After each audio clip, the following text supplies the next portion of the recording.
Welcome back, Rose Soneff joining us, community nutritionist. It's great to have you back on the show, Rose. Great, no problem. Yeah, we're talking today about how you can store your fruits and vegetables. We gather so much of this harvest during our summer months, and then a lot of it gets wasted unless you actually take the time to learn how to store it. Yeah, absolutely. And so I've brought some examples of the common things people aren't doing as well as they could be. And so let's start off with your best friends. Paper towels, best friends. Okay. And just get ordinary plastic bags. And what you want to do is poke some holes through it. So you and I can just poke, about 10 across them. Exactly. That's all you need. And then let's start with leafy things. Okay. So here is lettuce. And I'm going to put a plug in for farmers markets again, just because I know that when I've gone to a farmers market, the vegetables stay fresh longer. And that's because they've only been picked the day before, et cetera. So this is an example of what you can do. You take a head of lettuce from the market, and you might trim it. So for example, just chop that little bit of brown off. Mm-hmm. And then what you do is, if it's a little bit limp, put it in cold water, let it perk up. Drain it really well, and then take paper towels and just go like this and put it in a perforated bag, just like you did, and then put it in the fridge, and it will last. So here's the example. I bought this at the farmer's market last Wednesday. Looks pretty good, doesn't it? It still looks like you just bought it. Exactly. So you can do the same thing with a whole bunch of other things. Mm-hmm. I've got green onions, again, week old. And they're like this. I'm impressed. Did you wet down this paper towel? This paper towel is dry, and it absorbs the extra moisture and keeps it sort of like fresh flowers, some moisture in it. And then you just basically take a twist tie and put it back. But again, it's got those little perforations in it. So it's not just that it looks fresh, it still is very fresh. Absolutely. Now, the vitamins will eventually go down. Mm-hmm. But if you're single, or if it's winter, or if you spend a lot of money on vegetables, you don't want to be throwing it away. Mm-hmm. So the longer you can keep it. But again, you eat it as fast as possible because you want to have all those nutrients. So here's some common mistakes that people do with what goes in the refrigerator and what doesn't. Mm-hmm. Cucumbers should not go in the refrigerator. They like to be on just the counter.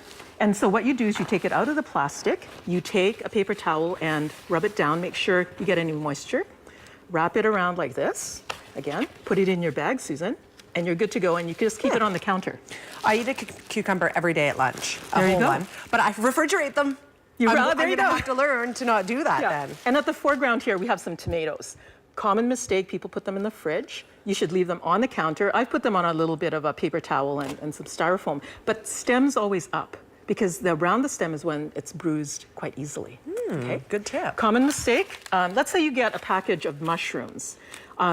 If you have a package in the saran wrap, what you do, and you just look, sometimes they already put the hole in it for you, but you can just poke a hole like that and poke a hole like that, put it in your fridge, and just keep it like that until you need it. Nice. Okay.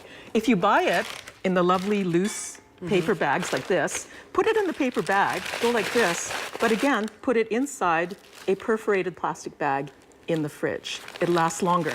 If you see it getting wet, change the bag or put paper towel around it. Because you know how you get some vegetables home and they sweat? Yes. Yeah, so you don't want it to be that. You want it to be dry like this. Yes. And then that way, put it in the fridge and it'll last a little bit longer. Fantastic. Now, this next one is where people laugh at me. Okay. So look at this. This is clean pantyhose in which I've put onions on one side and garlic. Normally I have it, but the beauty of this, it keeps it dry and it keeps it separate. So if it molds, it doesn't catch on, or you can put it in mesh bags. And so I often fill this with the onions. Now, feel these two onions, okay? Which one is softer? This one. Yeah, so this one wouldn't be appropriate. You want it dry, firm onions. I'd use this right away. Okay. And you can also use it for things like garlic.